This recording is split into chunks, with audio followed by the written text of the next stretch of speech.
Break के बाद स्वागत है एक बार फिर से आप सभी का सी न्यूज भारत में। खबर सतना से है, जहां जिला अधिवक्ता संघ के चुनावी समर में सरगर्मियां तेज हो चुकी हैं। इस महामुकाबले में अध्यक्ष पद के सशक्त दावेदार एडवोकेट रत्नेश श्रीवास्तव ने सी न्यूज भारत से खास बातचीत की। इस चर्चा में उन्होंने वकीलों के कल्याण, कोर्ट परिसर की व्यवस्थाओं और अपनी प्राथमिकताओं को लेकर खुलकर अपनी बात रखी। रत्नेश श्रीवास्तव ने न केवल युवाओं की बात की, बल्कि महिला अधिवक्ताओं की सुरक्षा और सम्मान को लेकर भी एक बड़ा विजन सामने रखा। उन्होंने कहा कि अगर वे चुनाव जीतते हैं तो कोर्ट परिसर में महिला अधिवक्ताओं के लिए सभी आधुनिक सुविधाओं से लैस एक सर्व सुविधायुक्त कॉमन रूम का निर्माण उनकी मुख्य प्राथमिकताओं में शामिल होगा। सतना जिला अधिवक्ता संघ चुनाव के मैदान में कानूनविद अपनी अपनी भूमिका अदा कर रहे हैं। हालांकि ये चुनाव बड़ा ही व्यवस्थित और कहा जाता है कानून सर्वोपरि है, उसको संचालन करने के लिए आज हम सतना के बहुत वरिष्ठ वकील कहें, अधिवक्ता कहें, कानूनविद कहें, मैं उनके समक्ष हूँ और वो जिला अध्यक्ष पद के लिए इस मैदान में है। मैं इस चुनाव के संदर्भ में उनसे जानना चाहूँगा कि रत्नेश श्रीवास्तव जी से। रत्नेश श्रीवास्तव जी, आपका हमारे सी न्यूज चैनल पे स्वागत है। धन्यवाद। मैं सबसे पहला आपसे एक सवाल करना चाहूँगा कि बहुत बड़ी जिम्मेदारियों का ये पद है। ये जहाँ कानूनविद होते हैं, जहाँ रहते हैं परिसर का है, नए वकीलों का है, नए माहौल का है। आप इस पद के लिए आप अग्रसित हैं, आप पे सब भरोसा करते हैं, तो सबसे पहला सुधार का आपका क्या मुद्दा होगा? सतना शहर जिला न्यायालय सतना में जो अव्यवस्थाएं हैं जिनको लेकर मैं इस चुनाव मैदान में हूँ, उसमें सर्वप्रथम काम जिला न्यायालय में जो बैठक व्यवस्था अभी अधिवक्ताओं की है उसको लेकर है, उसको प्रॉपर तरीके से करवाना है, वो सबसे बड़ा मुद्दा है। उसके बाद महिला अधिवक्ताओं की बैठक व्यवस्था को लेकर है, उसमें एक जो हमारा जिला अधिवक्ता संघ का कार्यालय है वहाँ पर जो हॉल है उसके ऊपर एक हॉल का निर्माण करवाना है महिला अधिवक्ताओं के बैठने के लिए, और ताकि उनकी सुख सुविधाओं का पूरा ख्याल रखा जा सके। तीसरा काम मेरा ये है कि जो जूनियर अधिवक्ता अभी वकालत में आए या कुछ दिनों पूर्व से हैं और जिनको कानून की जानकारी अभी ना के बराबर है, जो पढ़ने में इच्छुक हैं, जिनको कानून जानना है, वो अगर रुचि रखते हैं तो हमारे जो भी निर्वाचन हो कि हम लोग निर्वाचित सदस्य यदि आते हैं तो कमेटी द्वारा सीनियर अधिवक्ताओं से अनुमति लेकर उन जूनियर अधिवक्ताओं के अध्यापन के लिए उनको प्रेरित किया जाएगा, ताकि वे जो है अच्छी तरह से अपना विधि व्यवसाय आगे कर सकें और इस बार अपना नाम ऊंचा कर सकें।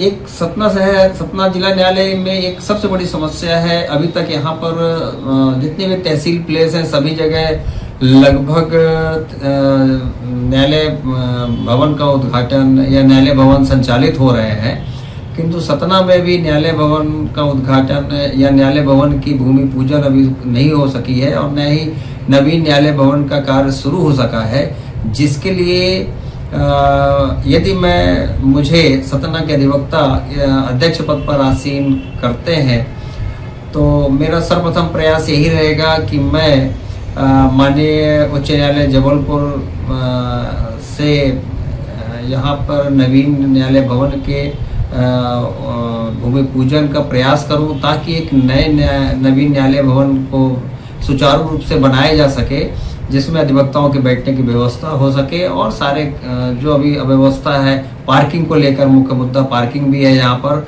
क्योंकि जिला न्यायालय सतना में कोई समुचित पार्किंग की व्यवस्था नहीं है, जिसकी वजह से पार्किंग को लेकर काफ़ी विवाद भी लोगों के बीच में होते रहते हैं, तो उसको भी मुझे दूर करने का प्रयास करना है। रत्नेश जी, आपने बहुत सारी बातें बताई कि बिल्डिंग का निर्माण करना है, पार्कों का निर्माण करना है। हालांकि ये तो विकास एक प्रक्रिया है, होता रहेगा। आप करेंगे या शासन करेगा या कोर्ट करेगा। लेकिन अहम मुद्दा यह है कि बहुचर्चित वकील, बहुत वकील, अधिवक्ता आते हैं, तो क्या उनके भविष्य को लेकर के भी आपकी चिंता है या कुछ उनका एक कल्याण कोष की भी आप व्यवस्था करेंगे? जिला अधिवक्ता संघ की ओर से अभी वर्तमान समय में अधिवक्ता की मृत्यु पर 20,000 रुपये का भुगतान किया जा रहा है। मेरा प्रयास ये रहेगा कि यदि मुझे अधिवक्ता संघ सतना की ओर से अध्यक्ष पद पर आसीन किया जाता है तो मैं सभी अधिवक्ताओं की सहमति से, मतलब संघ जो हमारा निर्णय लेगा, तो मैं उस राशि को बढ़ाने का प्रयास करूंगा। साथ ही जिन अधिवक्ताओं को इंजरी आ जाती है या चोटें आ जाती हैं, उस मद में क्या अपन उनको, देखिए क्या अधिवक्ता के पास कोई आय का साधन सिर्फ यहाँ की वकालत है, उसके पास जो है अन्य कोई अपने साधन हो सकते हो, वो एक अलग बात है। कोई तनख्वाह तो मिलती नहीं उसके पास, वो तो बेचारा रोज का उसकी आय है। तो यदि वह किसी गंभीर बीमारी से पीड़ित हो जाता है, उस स्थिति में संघ द्वारा जो निर्णय लिया जाएगा कि कितनी राशि का कम से कम भुगतान या ज़्यादा से ज़्यादा भुगतान किया जा सकता है, उस पर विचार किया जाएगा, ताकि पूरा तो नहीं लेकिन कुछ हित लाभ तो लोगों को प्राप्त हो सके। रत्नेश जी, अहम सवाल ये है कि चूंकि वकीलों का मुद्दा है, बहुत सारे लोग हैं, कभी कभी जो माननीय जज और वकीलों में के बीच में तालमेल और असमंजस की जो स्थिति उत्पन्न होती है, ये भी बड़ी है। और चूंकि अध्यक्ष होने के नाते आप पर भी ये जिम्मेदारियां आएंगी, तो उसको आप किस हिसाब से आप सुलझाएं? माननीय सर्वोच्च न्यायालय के न्यायाधीश, रिटायर्ड न्यायाधीश द्वारा एक सम्मेलन में इस बात को रखा गया था कि अधिवक्ता न्यायालय के लिए आत्मा है और न्यायाधीश जो है वो रीढ़ है। आत्मा और रीढ़ जब दोनों मिलकर काम करते हैं तभी काम सुचारू रूप से संचालित होता है। इसीलिए अधिवक्ता और न्यायाधीश में आपसी सामंजस्य होना आवश्यक है और जिसको बनाए रखने के लिए मेरे द्वारा पूरा प्रयास किया जाएगा। रत्नेश जी, चूंकि कानूनविद आप हैं और एक अच्छे पद के लिए आप गौरवान्वित होने के लिए लालायित हुए हैं, और हमारे चैनल से आपको शुभकामनाएं। धन्यवाद।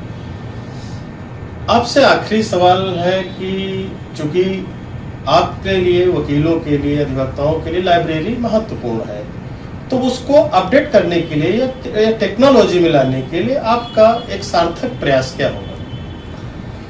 जिला अधिवक्ता संघ सतना में अभी जो लाइब्रेरी का संचालन काफ़ी समय से हो रहा है, वो है, मतलब पढ़ने के हिसाब से ठीक है, लेकिन वर्तमान समय जो है वह इलेक्ट्रॉनिक युग है और इलेक्ट्रॉनिक युग के हिसाब से आज की लाइब्रेरी को काफ़ी अपडेट होना चाहिए, जो नहीं है। इसको अपडेट करने के लिए काफ़ी प्रयास किया जाएगा ताकि सभी अधिवक्ताओं को इसका लाभ प्राप्त हो सके। माननीय सर्वोच्च न्यायालय, माननीय अपना उच्च न्यायालय जबलपुर और अन्य उच्च न्यायालय जो भारत के हैं, उनके द्वारा जो न्याय दृष्टांत पारित किए जाते हैं, अधिवक्ताओं को कैसे प्राप्त हो इसकी भी संपूर्ण व्यवस्था की जाएगी ताकि वो अपना कार्य सुचारू रूप से कर सकें और उसकी जानकारी उनको रहेगी तो आगे भविष्य में भी उनको काम आएगी। अधिवक्ता संघ का चुनाव नजदीक है और बहुत सारे उम्मीदवार सतना से जिला अधिवक्ता संघ में हैं। आज हम हैं रत्नेश श्रीवास्तव जी के साथ में, जो जिला अध्यक्ष पद के दावेदार हैं और सशक्त उम्मीदवार भी हैं। तो हम सी न्यूज़ चैनल परिवार से उनको हार्दिक बधाई देते हुए सतना से शिवम गुप्ता के साथ सूर्य प्रकाश सिंह की रिपोर्ट। रत्नेश श्रीवास्तव के इस इंटरव्यू के बाद अब सतना जिला कोर्ट परिसर का चुनावी माहौल और भी दिलचस्प हो गया है। युवा वकीलों के कल्याण और महिला अधिवक्ताओं के सम्मान के इस एजेंडे को वकीलों के बीच कितना समर्थन मिलता है, ये तो आने वाला वक्त ही बताएगा। खास रिपोर्ट में फिलहाल के लिए इतना ही। बने रहिए सी न्यूज़ भारत के साथ। हर खबर आपके साथ, आपके हाथ।